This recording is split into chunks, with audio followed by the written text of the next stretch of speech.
Hello and welcome to our first episode of Sunday Coffee, the video series where I talk about video games, TV shows, movies, or whatever was on my mind last week. This week we are going to be revisiting one of my all-time favorite video game series, the original Sonic the Hedgehog video games on the Sega Genesis. Sonic the Hedgehog was released by Sonic Team and published by Sega for the Sega Genesis home video game console in June 1991. Sonic the Hedgehog also holds the top spot as the most sold video game for that console. However, that has to do in part with the fact that the game came bundled with several releases of the system. The game features Sonic the Hedgehog, who runs very fast and is tasked with the defense of his home island, planet, something like that. It's not explained very well, but the evil Dr. Robotnik has captured all of the woodland friends and turned them into robots, aka Batniks. It is your job as Sonic the Hedgehog to run down Robotnik and free all the critters by smacking into them with your spiky body. And that's basically the story. Sonic the Hedgehog has a very special place in my heart. I remember as a child playing the crap out of Mario on my regular Nintendo and always feeling like the game was lacking in some way. It was fun, I really enjoyed it, but I never got the thrill of excitement that I was looking for. And then Sonic came out. The game was fast, furious, and with a cartoon to boot that boasted the take-no-crap attitude that everybody was into in the 90s. I had to have it. Although, my first time playing as the Blue Hedgehog was actually Sonic 2. My cousin had Sonic 1, and when my cousin no longer liked his Sega, preferring to play his Super Nintendo, I might have borrowed the game from him indefinitely. So yes, I've played this game before, but it has been a very long time.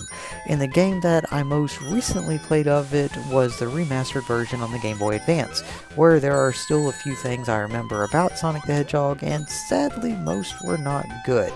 Coming from Sonic 2, of course, the first game would have been lacking in a few features. The first being the spin dash. Yes, Sonic's most iconic move was not in the first game.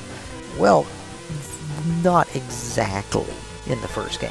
The spin dash was technically in the game, but it was activated by running and then dropping into a ball instead of the default hold down and jab A maneuver. This was okay, but I am so glad they added this in pretty much every remake, as it makes the game much more enjoyable. The second thing I remember is that Green Hill Zone was awesome, by far the best level in the game. Third is the special stages made me sick as a dog, and that, outside of the extra cutscene at the end, completely useless in-game. Finally, I remember that the Starlight Zone had the best music. I remember as a kid I would always play this level and just listen to the music until time ran out. Aside from that, pretty much everything else has escaped my memory. I still recall boss fights, some block puzzles, but for the most part the game has been forgotten to me by time. So let's get started.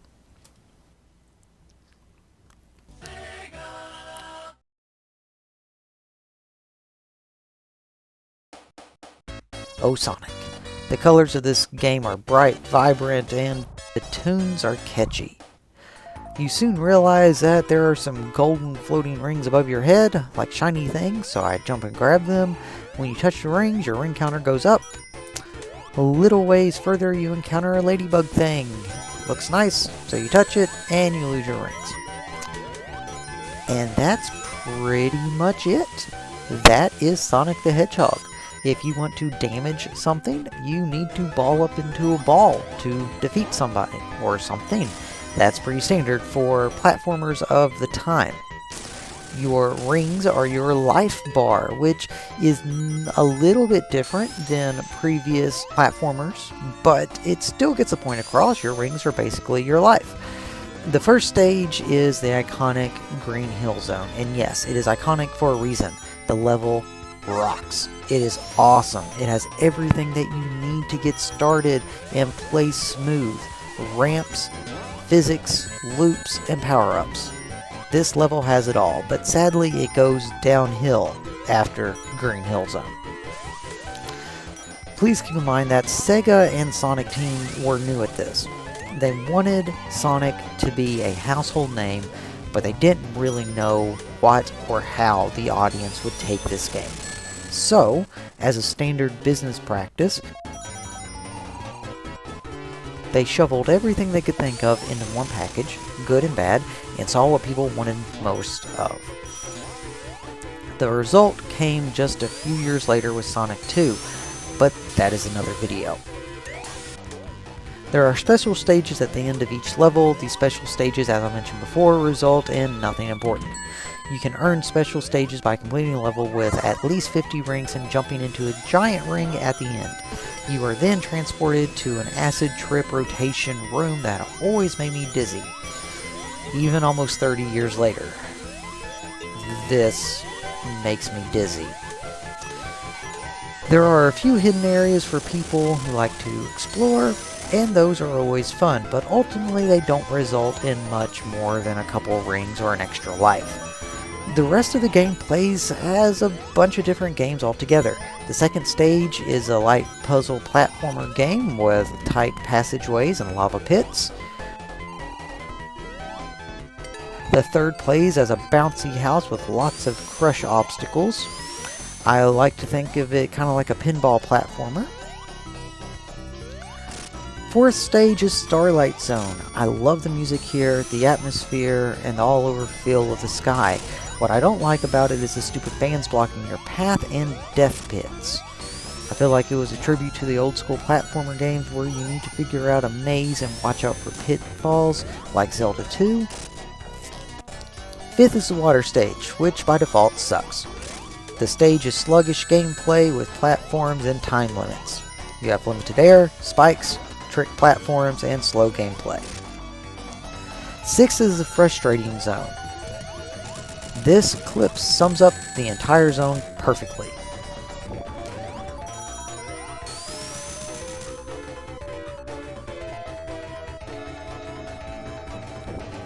Yup, that's it. Pits, fire, fangs, getting turned into a pancake. That is this stage. This stage is terrible.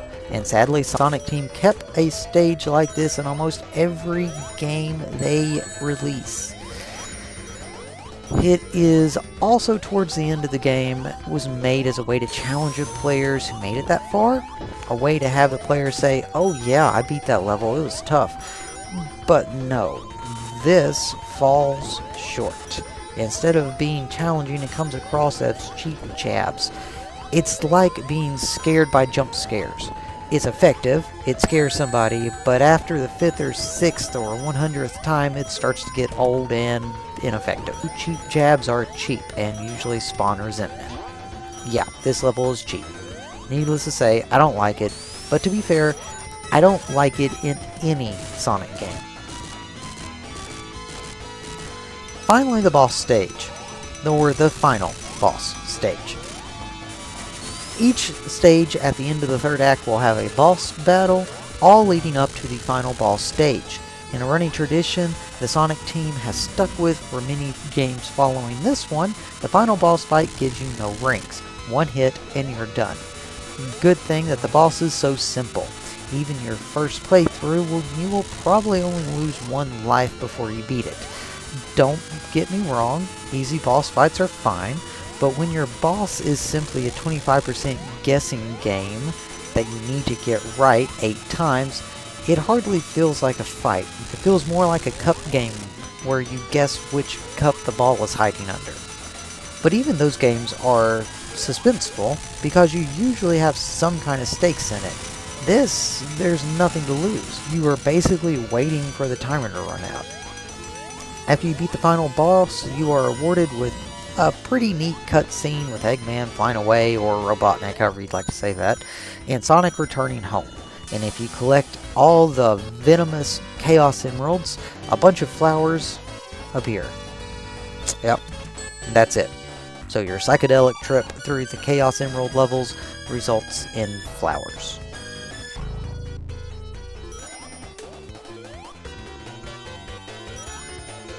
The end credits are pretty cool though. Overall, I think the game is a good game to go back to. if only to look at how far the games have came over the past 30 years. Wow, I still can't get over that. It's been 30 years. Yes, there are aspects that are bad, and overall, one level plays like a Sonic game while the rest don't. But that's what the developers wanted. They wanted to know what would stick, what people liked, and they tried it, and they crammed all their ideas into one to get feedback. For the next title, in my opinion the best title in the Sonic franchise, we will be looking at Sonic 2, which we'll be covering next week. Thank you all very much.